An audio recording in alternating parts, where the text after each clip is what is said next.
Shalom Aleichem and welcome back to our Shir and Sfasemes Parshas Tetzaveh Parshas Zachor Tavshin Peivav. The Gemara in Megillah Daf Chav Tes tells us that Chazal established that Klal Yisrael should read the Parsha of Parshas Zachor and the Shabbos immediately preceding Purim. That since Amalek was the grandfather of Haman, and since the battle that took place between Amalek and Klal Yisrael, when Klal Yisrael left Mitzrayim, was the Hakdama, was really set the stage for the battle that would take place between Haman and Mordechai at Tzaddik, the battle and the mace that takes place in the story of Purim. Therefore, Chazal understood that it was appropriate to go ahead and to read about the Milchama of Amalek on the Shabbos preceding Purim. Frakta Heligas Fasemis in the year Tafresh Mem Zayin, it's understandable the connection between Milchamas Amalek, when Klal Yisrael left Mitzrayim, and the Milchama, and the nace that takes place in the story of Purim. And therefore it's understandable that Purim morning, what do we read? We read also about the Milchama that took place between Klal Yisrael and Amalek, the Milchama that took place, the war and the battle that took place between us and Amalek when we left Mitzrayim. But Fraktas Vasemis, what's the connection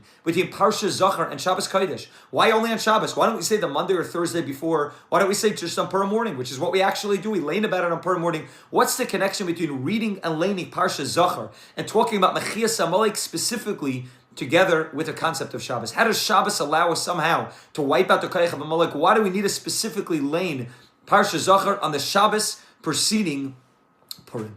Zak the Heligas Vasemis, we know from the Mishnah of Rosh Hashanah, and the Psukim spell this out clearly, that what took place by the Milchama between us and Amalek was different than every other battle that Klal Yisrael fought in our history. A regular battle is fought either with the Koyach of Tefillah, or with Klal Yisrael going ahead and taking up arms and fighting the enemy that's there, fighting the battle, the physical battle, doing the ishtadlus that's necessary, going out to wage war against our enemies, thereby allowing us to wipe them out completely and to go ahead and to avert the danger. But what took place, as the Psukim say, and the Mishnah Rosh Hashanah expounds on this, what took place is that when Moshe Rabbeinu sat on top of the mountain, while Klal Yisrael was fighting below, when Moshe Rabbeinu's hands were raised up, Klal Yisrael began winning the war. When Moshe Rabbeinu's hands came down, Klal Yisrael began losing the war. And as the Mishnah Rosh Hashanah says, it wasn't the hands of Moshe Rabbeinu that allowed Klal Yisrael to win the war. Rather, when Klal Yisrael was able to be mistakl and klapei malo, when Klal Yisrael looked upwards towards Shemayim, looked to the Rabbanu Shalom, and Meshabed Libeim, they went ahead and they were Shabbat their lave to the Rabbanu Shalom,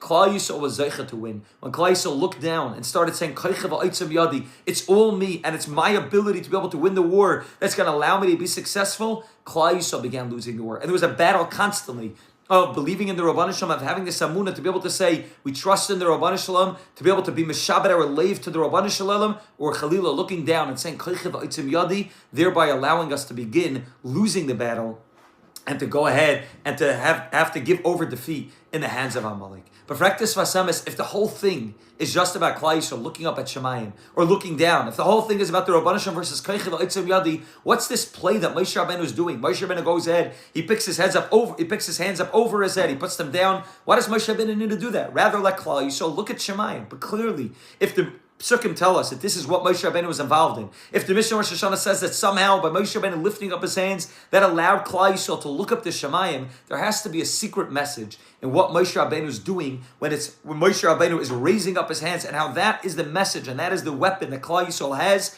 to go ahead and to fight Mitzrayim. The Fraktas Vasemis, what is that? What message is Moshe Rabbeinu giving us? What message is Moshe Rabbeinu giving Klal Yisrael? How by raising his hands did that allow Klal Yisrael to look up at Shemayim and to win the war? Says the Heligas Vasemis, Yesh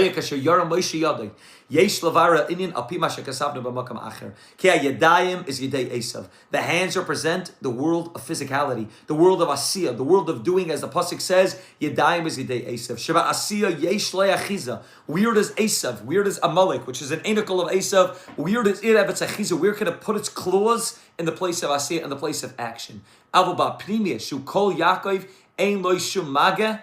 In the place of Akol Kol Yaakov, Esav does not have the ability to touch. The Kol represents the pneumis, the internal voice of a Yid. That place of the Kol Torah and Kol Tefillah, Esav and Amalek do not have the ability to do. And therefore the whole battle takes place over what? Over the world of Asiyah, of the world of Yadayim, Yadei Esav. Everything's revolving around the hands. And therefore Moshe Rabbeinu's hands become a central theme within the war against Amalek, because the battle against the Pneumius, they have no chance of ever winning. The battle against the Kol Torah and the Kol Tefillah of Klal Yisrael, the Kol Yaakov, that Amalek understands, Esav understands, Haman understands, hands, we can't touch. But what Amalek could go ahead and try to fight, what Amalek and Haman and Esav go ahead and try to touch, is Yadayim Yedei Esav. That's their domain, so to speak, the world of Asiyah, the world of action, that's their domain, and therefore, that's the place that they're attacking us, and therefore Moshe Rabbeinu's hands play a central role. But says this Vasamis, how by raising up his hands, how does that help us win the war? Says this Vasamis, a fascinating thing. Achin Matzinu Shebnei Yisrael Dimu Naseh Lenishma. We have an advantage when it comes to the world of Asiyah that Esav has no shaykhis to. Although it's true that Yadayim Yedei Esav, the world of Asiyah is connected to Esav, but there's something unique that Klal Yisrael has when it comes to the world of Asiyah that the Ummah Ha'olam, the nations, the world have no shaykhis to. And that's the fact that we were maktim naseh lenishma. V'zeh atzmai inin aromas yadayim kamoshi yesh nesiyas kapayim. Shagam shiyadayim lamatim in arosh. The way that the Mashim created us is that the head is at the top, and the hands are generally held in a position of being underneath the head. They're created, the physical placement of the hands is underneath the head, and generally the hands remain underneath the head. The head is above the world of understanding, the intellect, the brain is above, and the hands, the ones that are involved, the physical actions, are below. Says this Vas Emes. What Klal Yisrael did is Klal Yisrael's maktim nasa v'nishma. Yechelon l'reimim ha'yidayim l'mala me'rosh. V'zeh atzmei pirush hekdamas nasa l'nishma. Going ahead and saying Nasa before Nishma didn't just mean, like this Vasema says, that we went ahead and we said the word Nasa before we said the word Nishma. Rather, we subjugated ourselves to do actions even though we don't understand them. We said, Rabban Shalom, if you're going to give us something called the Chayk of Para Aduma, if you're going to tell us that we can't go ahead and mix milk and meat together, we can't wear shatnez, if you're going to tell us to go ahead and to connect to you, even though we're struggling, and even though we don't understand how what we're going through, the gullus that we're going through is really from you and it's really for the good, nevertheless, Klal Yisrael said, Hikdimu Nasa Lenishma. Nasa means the world of action, Nishma means the world of understanding, and what Klal Yisrael said is that we are going to go ahead and we're going to do even though we don't understand. Says this Vasamis, the symbolism of Moshe Rabbeinu raising up his hands meant that Moshe Rabbeinu was showing that Klal Yisrael can win over the battle, win the battle over Amalek, because Klal Yisrael goes there in the world of Asiyah, where the Ummah Ha'olam, the nations of the world, and specifically Esav and Amalek and Haman will only do things that they understand. Klal Yisrael takes our hands, which represent the world of action, and we lift them up above our heads. We lift them up and we say that even when we don't understand, and they're higher than the place of understanding, even when it's something that's beyond us, a chayk, something that we're struggling with, something, a test in Amunah, nevertheless, we're going to go ahead and we're going to continue doing what we need to do. Hekdimu Nasa Lenishma. That in the world of Asiyah, the world of Yadayim Yedei Esav, it seems like that's Esav's domain, but that's only Esav's domain when it comes underneath the head, and those things that he can understand, that make sense to him. Esav said, I'll serve a God that I understand. I'll do mitzvahs that I understand. But something that's beyond me, to go ahead and to struggle through a challenge, to go ahead and to do something that doesn't make sense to me, but I know is from the Rabban Shalom, Esav said, I have nothing to do with that. Klal Yisrael goes ahead and Ekdimu Nasa Lenishma. We go and we take our hands, which represent the world of action, we lift them above our heads and we say, we don't live in that world where we need to understand everything. Ada lo yada. We're willing to go ahead and to serve the Rabban Shalom, even when it makes no sense to us, even though we don't understand it. Says this Vas Emesh al Yedei Amuna b'Mesiris Nefesh. When we go ahead and we pick our hands up and we say, as the pasuk says about Moshe Rabbeinu, v'yadav emuna, our hands become connected to the place of emuna, which is above the head, above the intellect, then we're capable of winning Amalek. This wasn't just to show that Moshe Rabbeinu picked up his hands, put down his hands. Moshe Rabbeinu was reminding Klal Yisrael, the way to beat Amalek is to show that our actions are much greater than their actions. In the Kol and the Pnimius, they don't have the ability to fight with us, but in the Yadayim they do. But when we can show that Ekdimo Nasa Lenishma, that our actions don't need to be subjugated to those things that we understand, we're willing to say V'yadav Amuna, we're willing to go ahead and to do things even though it doesn't make sense.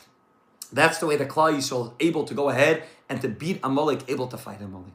Says this Vasamas, it's now understandable why we read Parshas Zachor specifically on Shabbos. The Arizal tells us that even though we lost the crowns of Nasav and Ishma, when Klal Yisrael did the Chet HaEgel every single Shabbos, Moshe Rabbeinu gives us back the crowns of Nasa and Nishma. In the same way, when we said Nasa and Nishma, Malachim came down, 600,000 Malachim came down and put a crown on for Nasa, a crown on for Nishma. Every Shabbos Kodesh, Moshe Rabbeinu Yismach Moshe B'matnas Chelkoi. Moshe Rabbeinu gives every Yid back the crowns, and a Yid is connected to the world of Nasa and Nishma. Shabbos Kodesh is a day of Amunah. Shabbos Kodesh is when we say that even though it doesn't make sense to take one day out of the week, that we're not going to work at all. We're going to shut our phones. We're not going to be involved in any business deals, and it doesn't make sense how we're going to not only go ahead and not lose money, but this day is going to be the Makara Brachim in Neikol Yomim Mizbarchin. Shabbos Kodesh says, Rabban Hashem, we trust in you. Rabban Hashem, we believe in you. V'yadav Amunah, we take the hands of action, we lift them up above the heads, we say, Rabban Hashem, we believe in you. Hekedim Benasa Lanishma, that we have the ability to go to that and get to that place of Adol Yada, that place that we say, Rabban Hashem, we don't only do because we understand,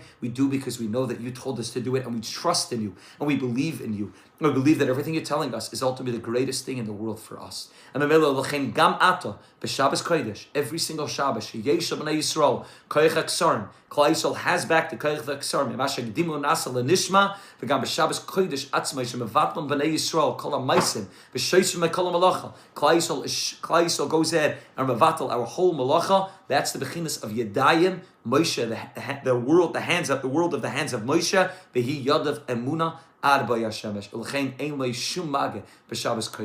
Rabbeinu goes ahead and reminds us on Shabbos Kodesh to be connected to the world of Nasa before Nishma, and therefore we can beat Amalek. And as the pasuk says, when Klal Yisrael rest, which is a reference to Shabbos, Klal Yisrael goes in and says, we're not going to only do that which we understand. We're going to go ahead and raise our hands above to be able to go ahead and connect the world of action to something which is beyond our intellect. To say Nasa and Nishma we're going to do even though we don't understand. Then we're capable of going out and beating Amalek. This is our avodah every day of our life, but this is our avodah specifically of Shabbos Kodesh and the avodah that takes place in Purim. Adol Yada. That a yid could say, Rabban Hashem, I don't understand the plan. Like Esther Malka said when she went in to the palace of Achashverosh, Keli Lamazav Tani, Rabban Hashem, I don't understand the plan. I don't know why I'm dealing with such a Hastara, with such a Hester in my life, but I believe, Rabban Hashem, that everything you're doing has a plan. And I'll be able to look back one day and I'll be able to see the Megillas Esther, the Gilui of the Hester that took place, and I'll be able to recognize that there was a Nasav and Ishma that carried me through, and that is what allows us to be able to beat Amalek. Hashem should help us to be able to go ahead, and that when we go through challenges, we go through difficult times,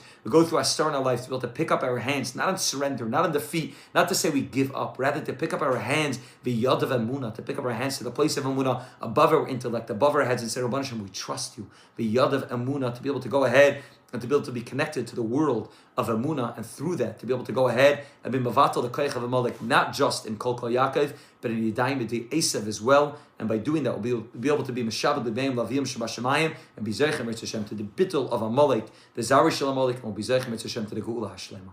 Have a great Shabbos and a Freilich and Purim.